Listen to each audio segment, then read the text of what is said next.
In the face of the 1,001 interpretations of utopia, it would seem presumptuous to attempt to develop a new definition or classification of this many-faceted phenomenon. Philosophers, historians, sociologists, and literary critics have all attempted repeatedly to deal with this subject, yet in comparison to the 18th and 19th centuries, when the concept of utopia was still infused with vitality, more recent efforts are dominated by apathy, ambivalence, and even a chilly reserve. In any event, the enthusiastic fervor has waned. Why? This apathetic attitude can hardly be attributed to 2 world wars, Auschwitz, Hiroshima, or even Vietnam. In the past, similar catastrophes actually had the opposite effect. They served as inspiration for developing new utopian designs for a better society. This current lethargy must then have other origins. Actually, the contemporary ambivalence towards utopia reflects not so much a general feeling of despondence, but, on the contrary, a general feeling of satisfaction with conditions as they are.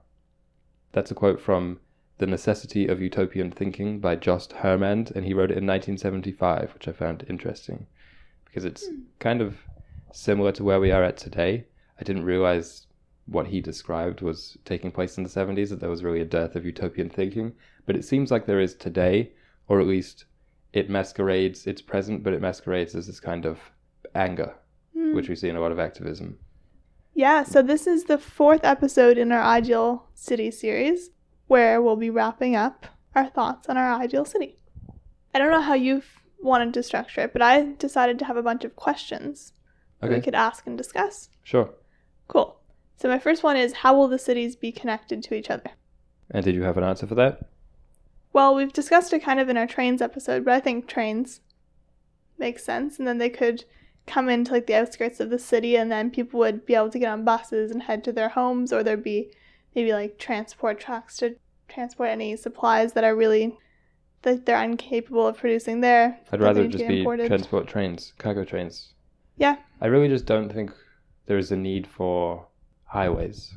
Yeah, that makes sense. And let's say that an emergency vehicle or something needs to go between cities. They should be, you know how there's like seaplanes? Mm-hmm. They should be train cars where they can also go on tracks. Smart. Do you think that's possible? Yeah, there's tracks that go on tracks. So yeah, I think that should be the case. But cool. But no highways would grossly eliminate the need for personal vehicles. Yeah. And again, as we mentioned in the train episode, people would be upset because it's like, but I want to go to the next city over and I want to do it on my own time. I don't have to wait for 5 o'clock for the train. But to them, I would say, tough luck. Yeah. We're, partially against convenience and partially for having to abide by the rules of the world. Not this individualistic trekking out whenever you feel like it.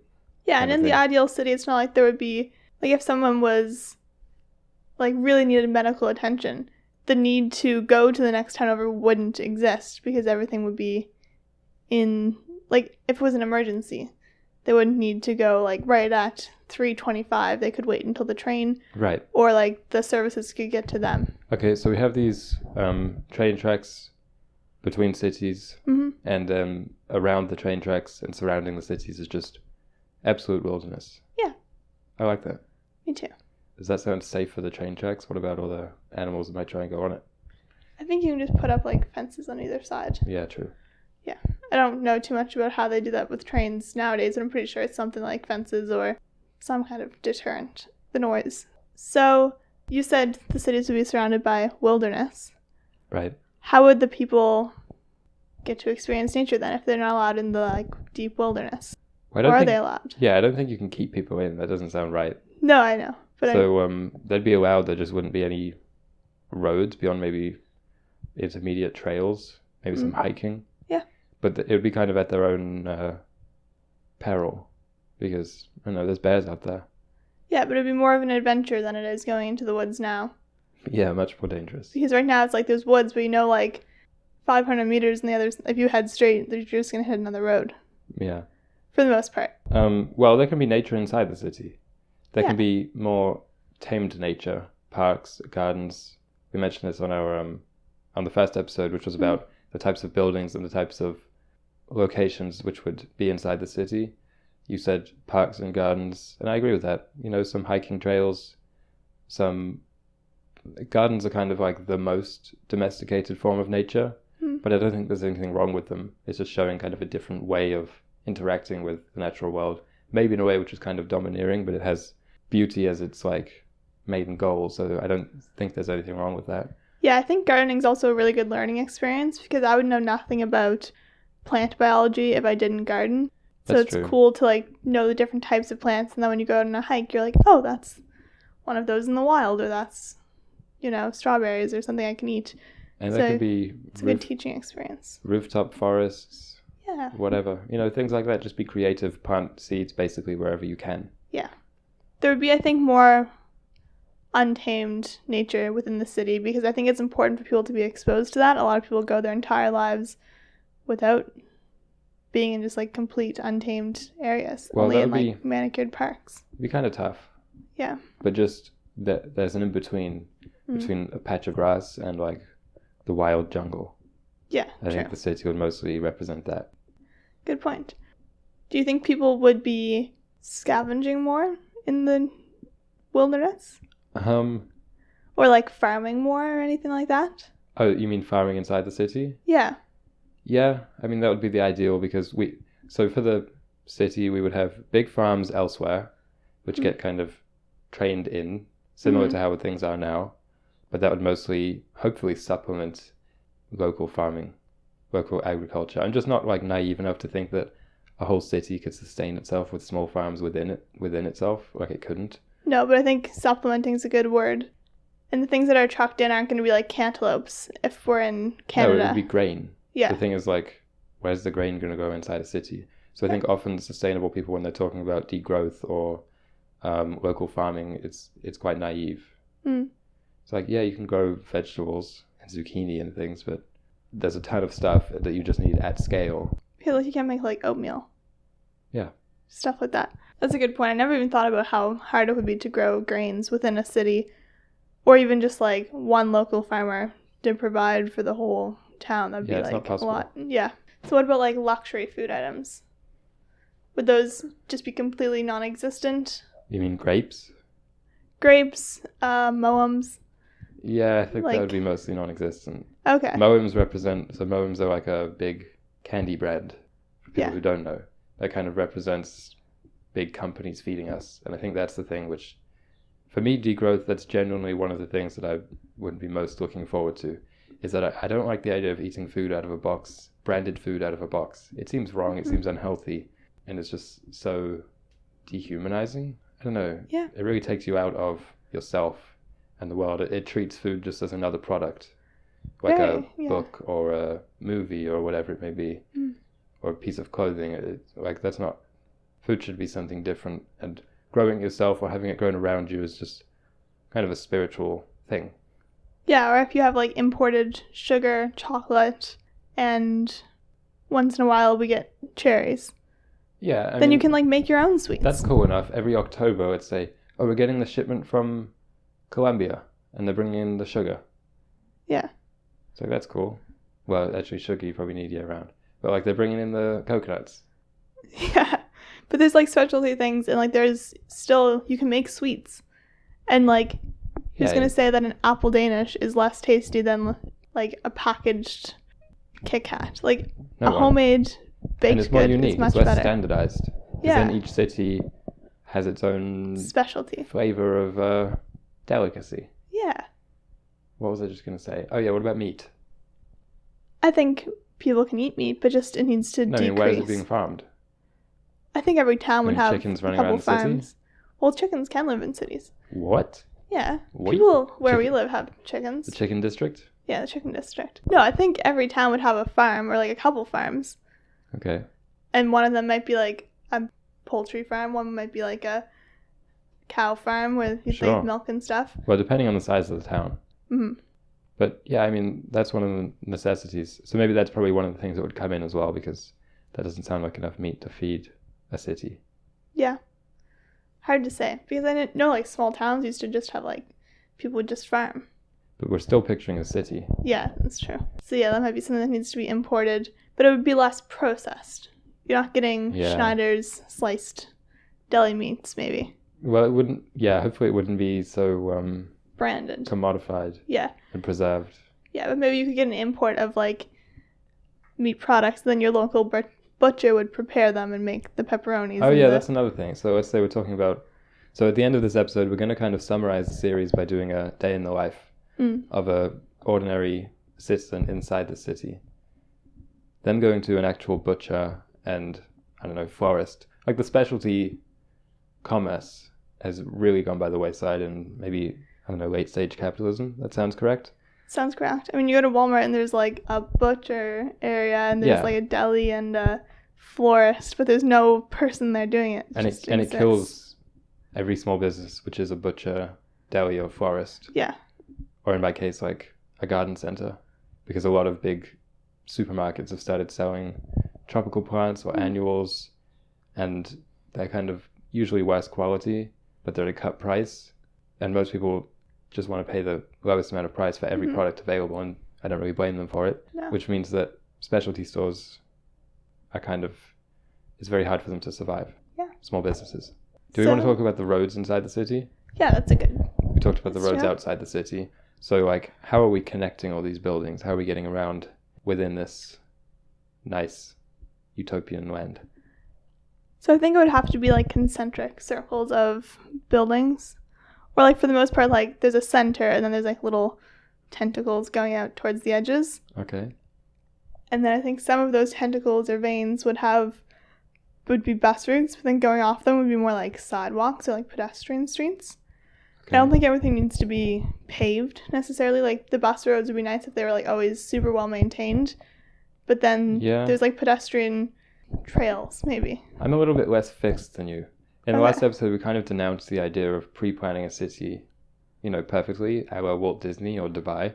Yeah. I feel like it would have to depend on what the city already is. That's true. So, I mean, my personal preference would be, I think, one of the more along the lines of an old city in Europe where the roads are more kind of organic and impossible to memorize. I've heard like funny stories about the streets in London and like how even cabbies don't know everything. They can only learn like one area because everything is just so ridiculously confusing and the maps look like an absolute mess because has history, it's centuries old, and so there's been growth on top of growth and like plans changing for other plans and like things like that. Whereas think of like the New World cities in America which has pioneered the grid style.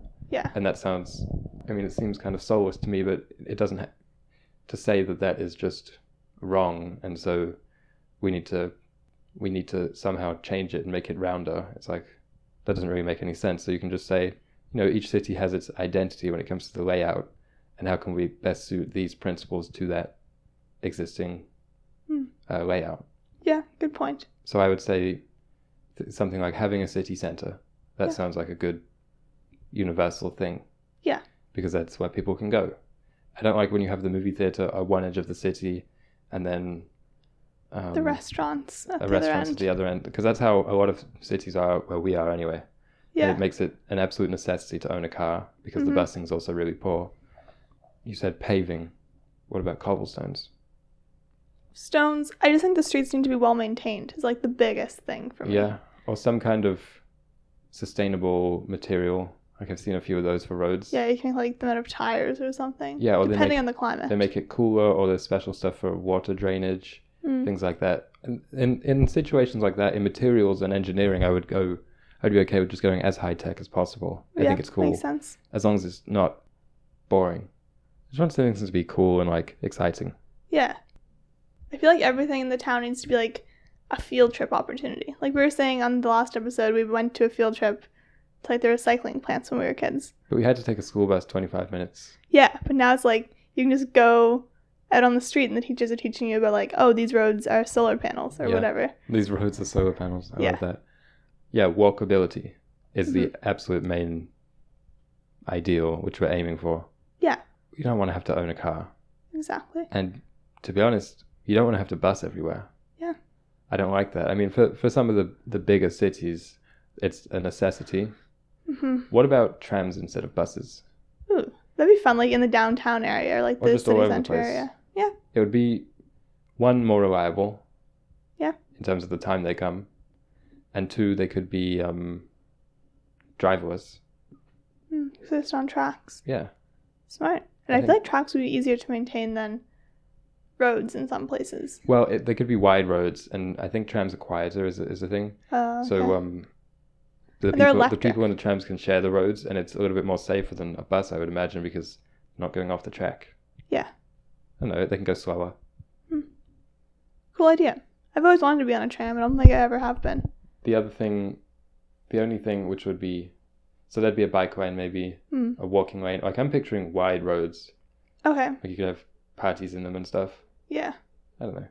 And you need a lane for emergency vehicles.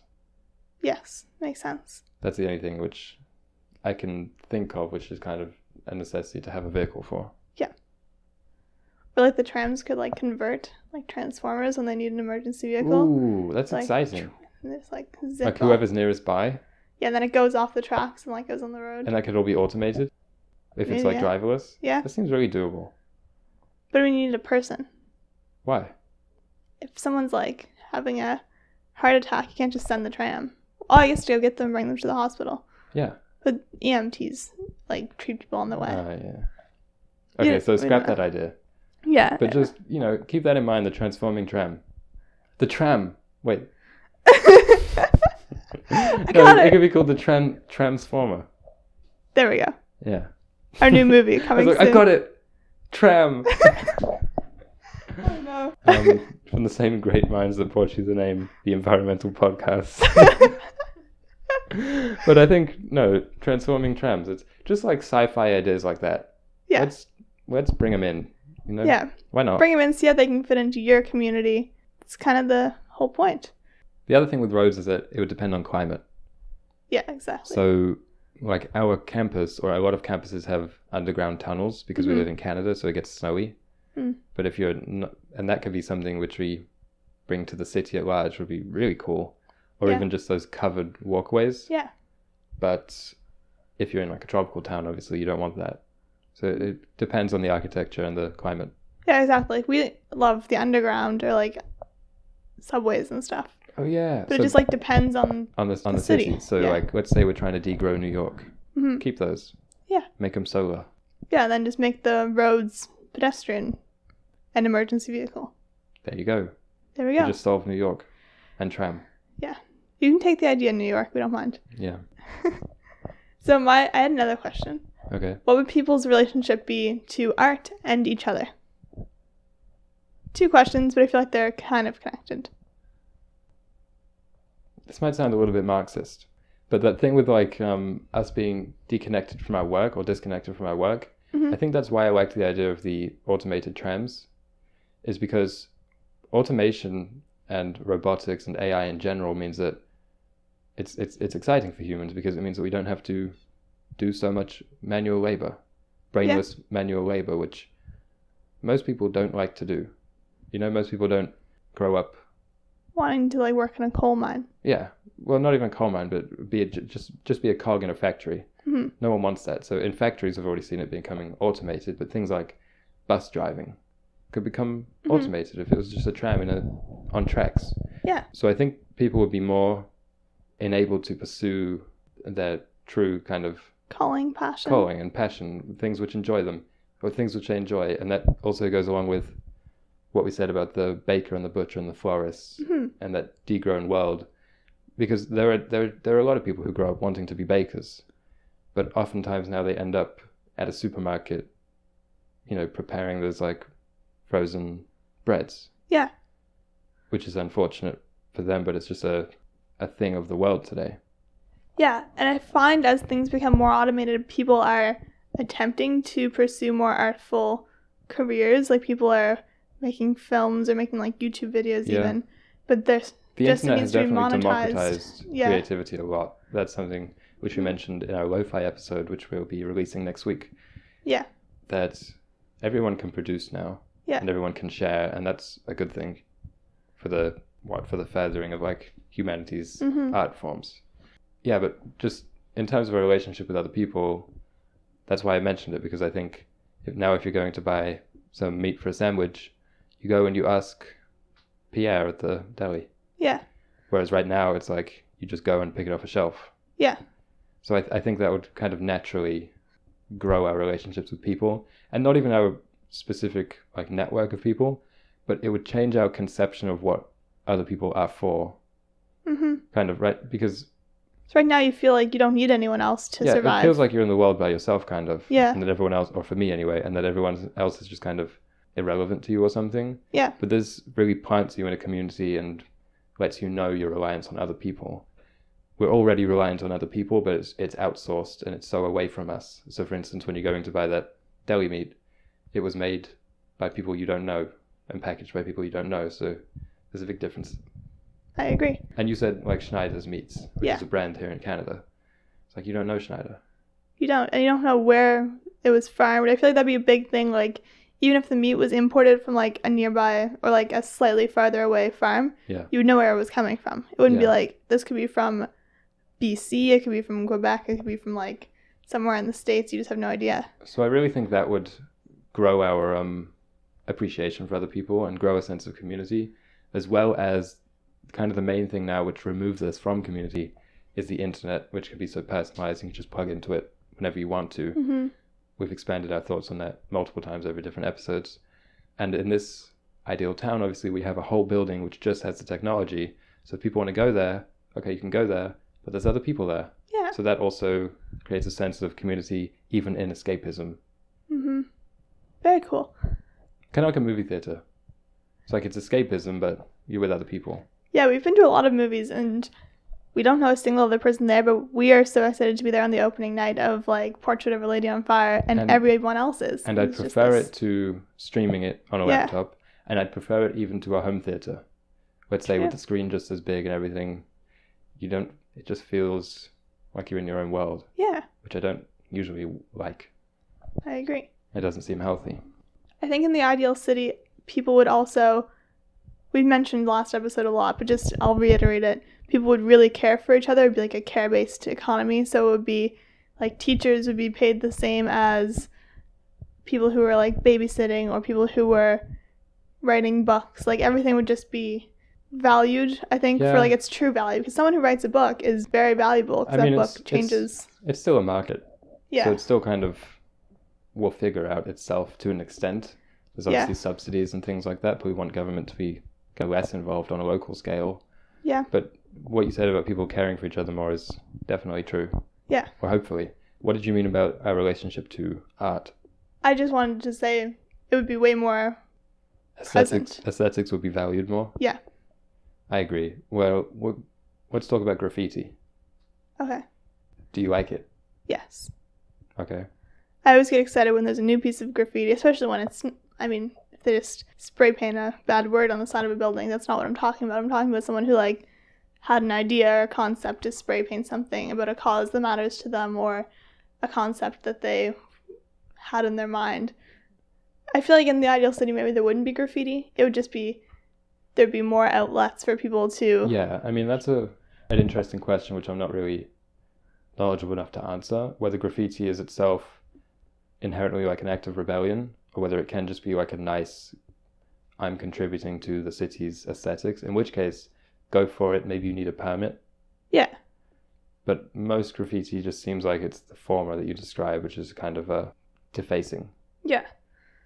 None of that. But I feel like there's outlets that maybe those people could have way more access to. There would either just be a DIY museum, like part of the library is like just a bunch of blank canvases or something. You can go in and just like write whatever you want. Yeah. And they're curated and rotated, like, I don't know. It might just be teen angst. Yeah.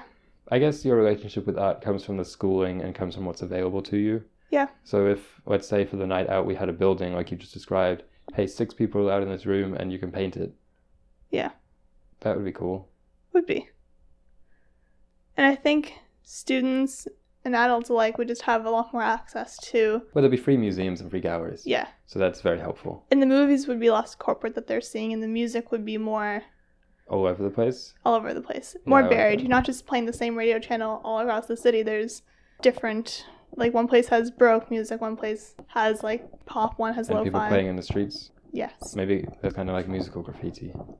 There we go. Just solved graffiti. I guess. Solving everything today. Rubik's Cubes. We are. No. What? Another thing I had on my list was, what do you think of, like, communal living? which we've kind of gotten at a little bit already, but What's that? it's very communist-y, but it's just like in a community where everyone like eats together, or like in a apartment block, let's say, everyone eats together, everyone has like celebrations together. I don't think it needs to be like so extreme that it's like 100% reliant on everyone else in your building, but I think we need to have like a kind of in between from what it is now where you don't know your neighbor. Yeah, no, I don't like that. But there was always community, not in a kind of communistic, let's have lunch together at the cafeteria way. You know, because there were No, always I know. I was just thinking of a book I read that was like that. And town celebrations. Yeah.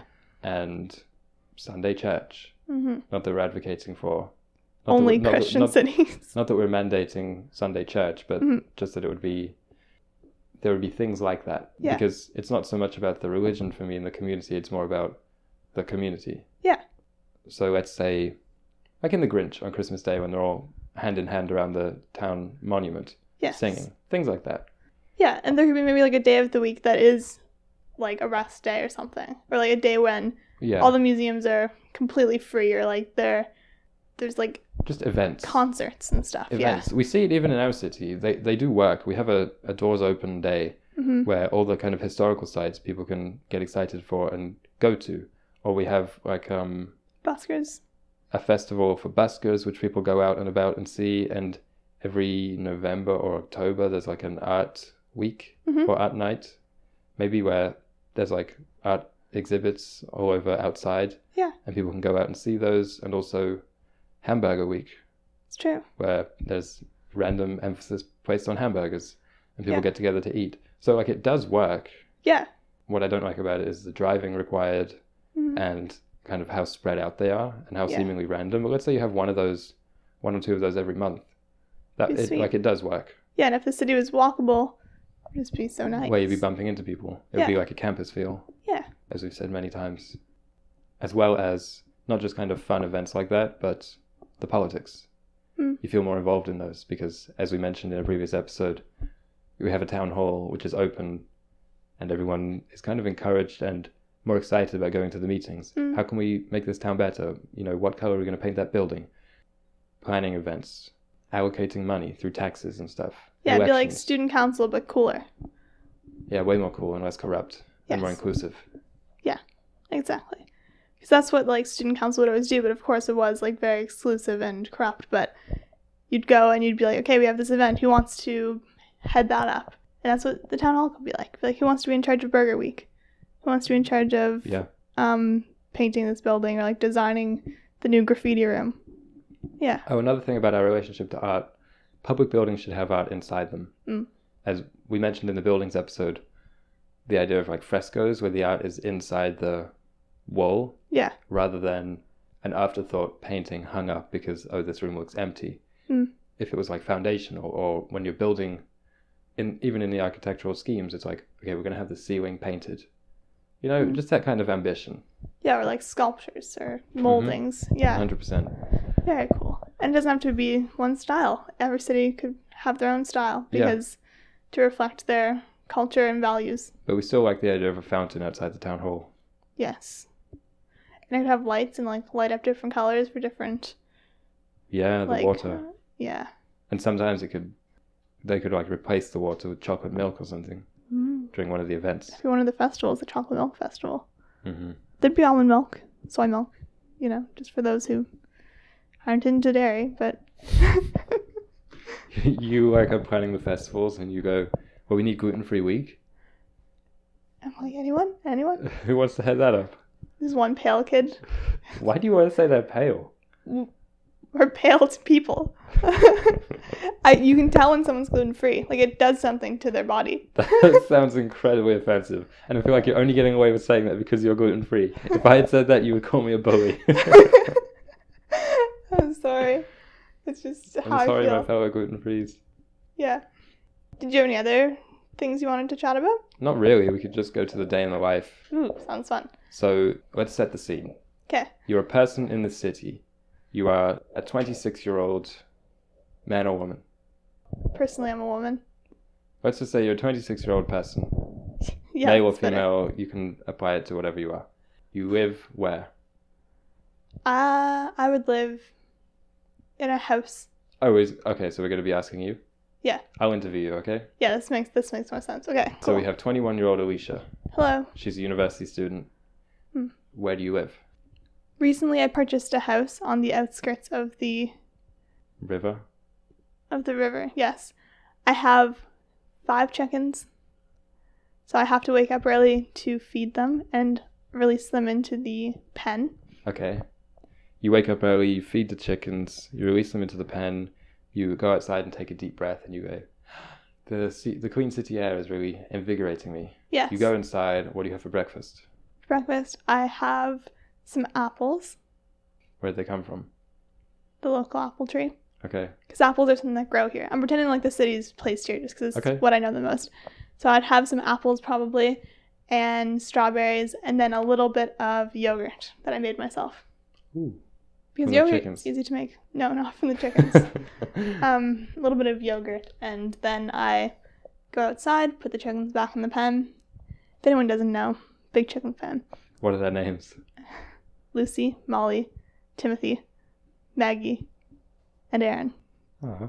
So you do that, you've tended to the chickens, you've tended to your own ravenous morning hunger, and now it's time to get dressed. Yeah, so... What are you wearing? Well, my closet's small, but I mean, it's still... Small but mighty. Small but mighty. It much still like yourself. Reflects my style. So, personally, I like light blue jeans, so I'd probably put on a pair of those, which were made out of organic cotton and made using much less water than they currently are. And so I'd wear those jeans, and then probably a floral button-up shirt that is something that would be thrifted. Okay. Yeah. And then it's 9 o'clock and it's time to go to school. So I grab my book bag and I'm out the door. I only live about a 5-minute walk from school. But sometimes you bike. Sometimes I bike. Today I'm walking. Okay. Because I really liked the air today. So you walk to school, do you pass anybody? Yeah, I pass you because you're my next door neighbor. Oh, right. And then we walk to school together. And we pass Timothy. Who's Timothy? He's a chicken and my other neighbor. Right. So I named everyone after the people on my street. It's the names of my chicken. Oh, okay. So Timothy and Susie and Molly, we all walk to school. There was no pass Susie, each other. Okay. Anyway. We all walk, not together, because you and I don't really know the rest of them. We just know their names. Sometimes we see them when we go We just say good morning to them. How's the weather? Off to work? Okay, see ya. Things like that. Stuff like that. And then we go to campus. Yeah. What's it like? Campus is cool. It is much more airy, less stuffy than the schools that we currently attend. Okay. There's like maybe better food on campus and stuff. So it's a grab really a snack. Organic, smooth architecture as well. Yeah. Okay. So my first class is in an outdoor classroom.